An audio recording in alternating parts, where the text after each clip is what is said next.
Hi everyone, this is Mrs. Bradley and we're going to talk today about the integumentary system. So to start off, when we look at different types of membranes and coverings that separate and protect our organs, we really have two general categories, and those would either be epithelial membranes or connective membranes. And when we look at the actual skin organ, it is considered to be an epithelial membrane. It is sometimes referred to as our cutaneous covering. Now, when we look at the functions of the integumentary system, the very first and one of the most important functions is protection.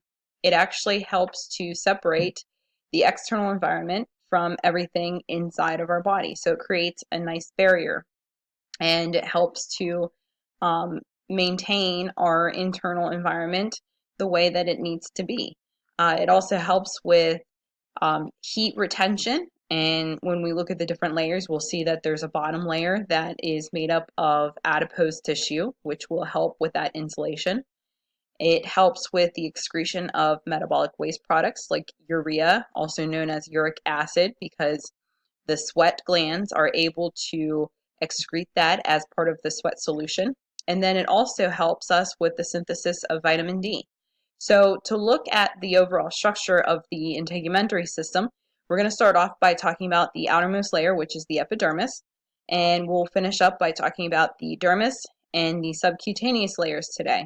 And if you look at the bullets for structure, I have listed there also skin appendages. Now, skin appendages are accessory structures that help the skin to complete its function, like hair, glands, and other structures like that. And we'll really be looking at that, you know, in the next time that we talk about this information. So let's start off with the epidermis. The epidermis is made up of mostly epithelial tissue, specifically stratified squamous cells. Those are the cells, if you remember, those are the cells that are flat pancake-like cells, and they stack very close together. And so when we say it's stratified squamous, that means that there are many layers to that. Also, these cells actually have an amazing ability to produce protein that is very, very tough, called keratin. And that's what gives us durability with our skin. And so we say that the epidermis has keratinizing ability. And it's because of these specialized keratinocytes. The epidermis is avascular, meaning it doesn't have a direct blood supply. And when we look at the epidermis and how it's organized, there's either 4 or 5 layers, depending on where we're discussing, if it's, thin skin or thick skin. And I actually have a diagram here.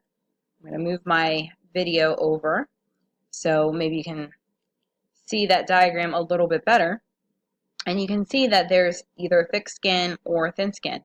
And when we look at the epidermis of the thick skin, it really is much thicker than that of thin skin.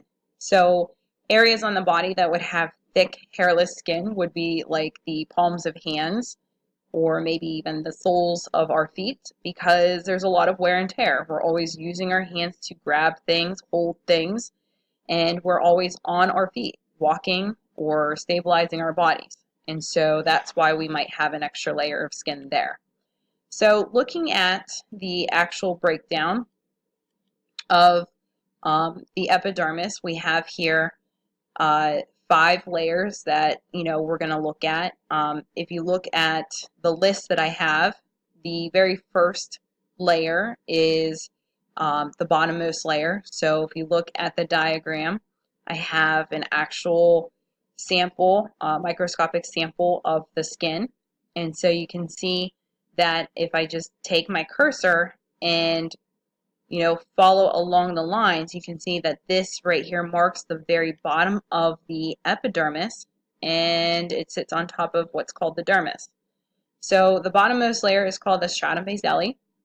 This is a location of cell division. This is where all new cells originate from, and as they divide, they push the older cells that sit above them upwards, and so the oldest cells actually sit on the very, very top of the skin. And so that's really how our skin regenerates itself. And it's very, very fast growing tissue. About every 12 to 24 hours, we have new cells dividing and forming new layers in our epidermis. And so that's why if you have ever actually had an injury or a little cut, that's why that it heals so very quickly. Now, the layer that sits on top of the stratum basale is the stratum spinosum. Next, we have the stratum granulosum. And then if you look at number 4, I have in parentheses stratum lucidum. That's because this is only found in the palms of our feet, or I'm sorry, the palms of our hands and the soles of our feet.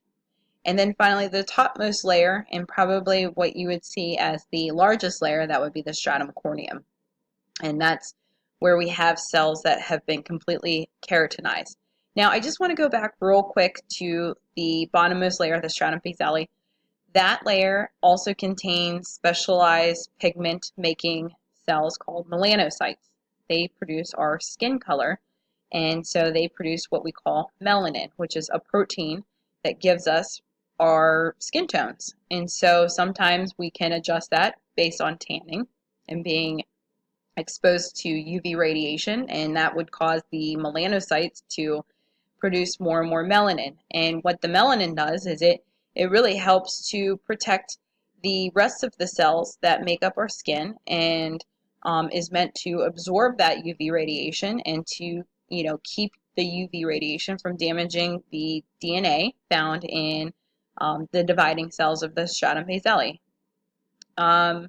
Also, if we look at the stratum lucidum, mentioned there that's the very first layer of dead cells. And something that I haven't said yet was that as these cells age and they produce that keratin strength protein, that protein fills up that entire cell, eventually killing the cell actually. And that is what produces these scale-like cells that sit on the very top of our skin and actually gives us the strength and the durability that we have in our skin.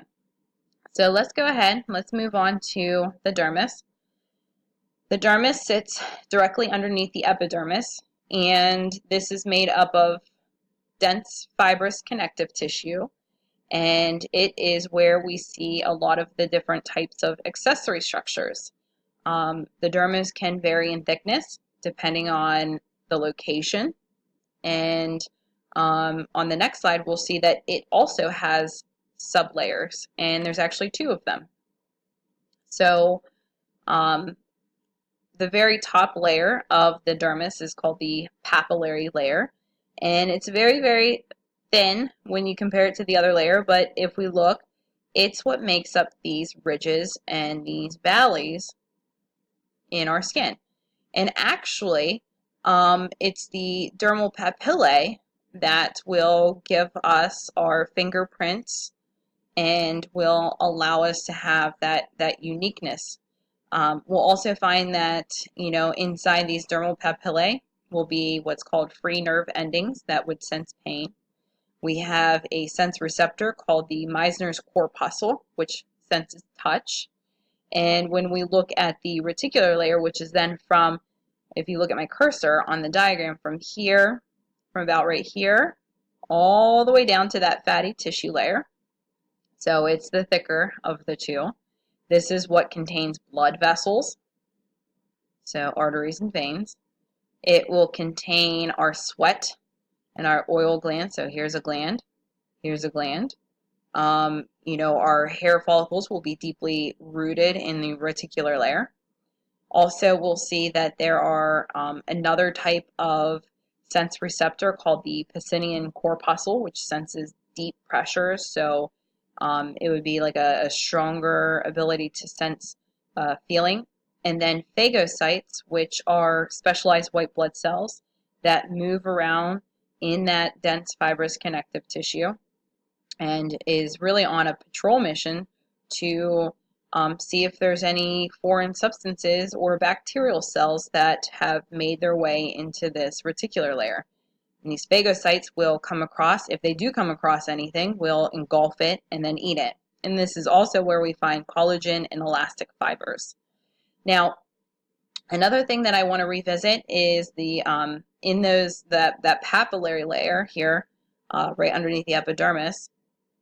This is where we see tiny little blood vessels, which are actually called capillaries. This is where they extend up into each little projection. And this is where all of our blood supply really stops. And so that's why we say that the epidermis is avascular, because it does not have any blood supply and it only receives blood from those capillaries. And to finish up, we're going to talk about our last layer of the skin, which is the subcutaneous layer. So if we look at the diagram here, that would be this bottommost layer, and it is mostly made up of adipose tissue, so that fat tissue. And it functions to insulate and also anchor the epidermis and the dermis to the muscles. So if we had, you know, our, an extension on our diagram, right underneath the hypodermis would be our skeletal muscles. So that would be our muscles that attach to our bones.